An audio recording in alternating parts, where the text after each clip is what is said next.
नाश्ता खाने वाली चुड़ैल। रात को अचानक राधिका मौसी को किचन से कुछ गिरने की आवाज आई। उन्होंने बाहर निकल के देखा तो किचन में उन्हें कोई सफेद साड़ी में दिखा।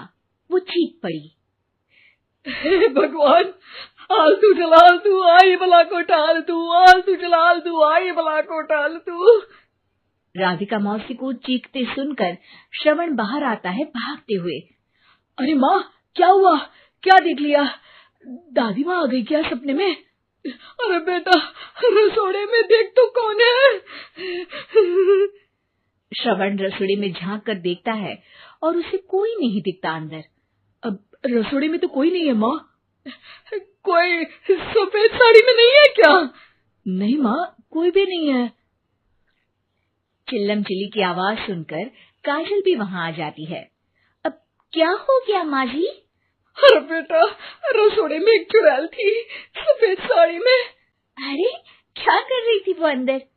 अरे बताया नहीं, कल आएगी ना तो पूछ लूंगी। चुड़ैल जी, आपका क्या प्लान है? माँ जी, रात बहुत हो गई है, आपने कोई बुरा सपना देखा होगा, चलिए सो जाइए।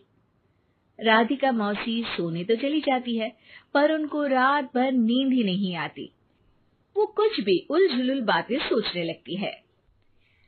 कहीं चुड़ैल की वजह से तो घर में टेंशन नहीं हो रहा, कहीं उसी की वजह से तो वो दादी नहीं बन पा रही। सुबह जब राधिका मौसी रसोड़े में छानबीन करती है तो पाती है कि नींबू का अचार गायब है। चुड़ैल नींबू का अचार ले गई, मुझे तो ठीक नहीं लग रहा कुछ। चुड़ैल को भी पता है कि जिंदगी का असली मजा तो खट्टे में ही है। राधिका मौसी झट से श्रवण को फोन कर देती है। बेटा, मुझे समस्या समझ में आ गई है, हमें एक तांत्रिक की जरूरत है। अरे क्या बोल रही हो माँ, तांत्रिक की क्या जरूरत है? आप पूजा पाठ तो कर ही रही हो ना। आलतू जलालतू मंत्र सारे फालतू जैसे कुछ मंत्र पढ़ो, चली जाएगी अपने आप चुड़ैल। अरे नहीं बेटा, कभी चुड़ैल को कम नहीं समझते। अरे तुझे पता भी नहीं चलेगा कि कभी वो छल करके काजल की जगह घर की बहू खुद बन जाएगी। क्या माँ, कुछ भी बोल रही हो? कहाँ काजल और कहाँ चुड़ैल? वैसे एक बात बताओ, काजल को अगर गाने के लिए बोल देना तो चुड़ैल काजल की आवाज सुनकर घर तो क्या, धरती लोग छोड़कर चली जाएगी। तुम ना पढ़े लिखे बच्चे हर चीज को मजाक समझते हो। तुम रहने दो, मैं खुद ही तांत्रिक को बुला लेती हूँ। अच्छा सुन, शाम को इमली लेके आना। क्या है कि चटनी खाए बहुत दिन हो गए है ना? नहीं माँ, इमली तांत्रिक से ही मंगवा लो ना, आटा वगैरह भी उसी से पिसवा लेना। देखो मुझे काम करना है। श्रवण रात को कई तरह की सब्जियों के साथ माँ के कहने पे चटनी के लिए इमली भी ले आया था, लेकिन राधिका मौसी के दिमाग में अलग ही फिल्म चल रही थी। उन्हें अब सिर्फ शक ही नहीं यकीन होने लगा था कि शायद चुड़ैल ने श्रवण पर अपना जाल बिछा दिया था, जिस वजह से श्रवण उनकी बात ही नहीं मान रहा था। पर कोई नहीं, आने वाली रात में राधिका मौसी खुद तैयार हो गई चुड़ैल को पकड़ने के लिए।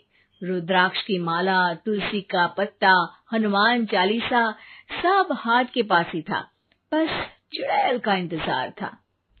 और जैसा राधिका मौसी ने सोचा था वैसा ही हुआ। वो चुड़ैल उस रात भी आई, पर वो राधिका मौसी से तेज निकली और राधिका मौसी के उससे पकड़ने के पहले ही वो भाग खड़ी हुई। जरूर बहू पे साया है उस चुड़ैल का, तभी तो श्रवण के कमरे में गई है। और अगली सुबह राधिका मौसी पिछली रात हुए हमले में किन चीजों का नुकसान हुआ उसका हिसाब लगा रही थी। उनके खेमे से एक आम के अचार की शीशी भी गायब हो चुकी थी और वो इमली भी जो कल श्रवण लेकर आया था। राधिका मौसी इस बारे में सोच ही रही थी कि श्रवण जल्दी से रसोड़े में आकर दवाइयों की पोटली ढूंढने लगता है। अरे बेटा, क्या हो गया? अब माँ, वो काजल की तबीयत खराब है, बहुत घबराहट हो रही है उसे। हे भगवान, मैंने पहले ही कहा था कि तांत्रिक को बुला लेते हैं, पर नहीं। अब देखो, उस चुड़ैल ने काजल को अपने वश में करना शुरू भी कर दिया है। हालांकि श्रवण भूतों में विश्वास नहीं करता था, पर अब वो भी डर जाता है और राजी हो जाता है एक तांत्रिक को बुलाने के लिए।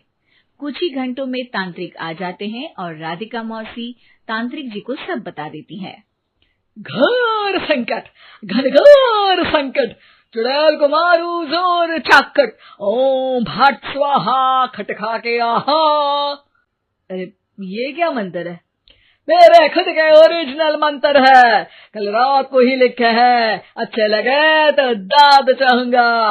एक और मंत्र सुनो, अर्ज किया है आब्राकडाब्रा, दिल्ली बम्बई आगरा, चंदा मामा सोवरले सुरन मामू जारा। ये मंत्र है? अरे कोई 40 वालीसा पढ़ो ना। वक्त कम है, 40 नहीं पड़ेंगे, 20-25 में काम चलाना पड़ेगा। अलग निरंजन जाके लंदन, मुफ्त का मंजान घिस मेरे नंदन। अरे जल्दी करो तांत्रिक जी, जल्दी करो। तांत्रिक अपने उल झलूल मंत्र पढ़ने लगता है। श्रवण को तांत्रिक पे शक होता है। वो अपने एक डॉक्टर दोस्त को कॉल कर देता है ताकि कोई अनहोनी हो तो इमरजेंसी में चीजें मैनेज हो जाए। तांत्रिक धुनी रमाता है, जिसकी वजह से कमरे में काफी धुआं हो जाता है और जिसकी वजह से बहू की घबराहट बढ़ जाती है। अब भागेगी चुड़ैल। हाँ। बहू खांसते हुए धुएं से बचने के लिए बाहर चली जाती है। अरे भाग रही है, भाग रही है। पीछे पीछे श्रवण भी जाता है। बहू एक सोफे पर बैठ जाती है। तभी डॉक्टर दोस्त आ जाते हैं और श्रवण को पानी लाने के लिए कहते हैं। थोड़े चेकअप के बाद डॉक्टर कहते हैं, मेरे हिसाब से जाप का काम पूरा हो गया है। क्या मतलब? अरे कुछ भी नहीं माँ, कोई चुड़ैल नहीं है, खुशखबरी है, अब दादी बनने वाली है। मगर वो सब अचार के डब्बे। श्रवण दोनों अचार के डब्बे अपनी माँ को दिखाता है, जो कि उनके बिस्तर के नीचे छुपे हुए थे।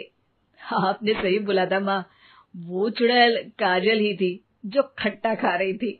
हमें कल ही पता चला, पर हमने आपको ये तांत्रिक वाला काम करने दिया ताकि आपको भरोसा हो जाए कि भूत वगैरह कुछ होता ही नहीं।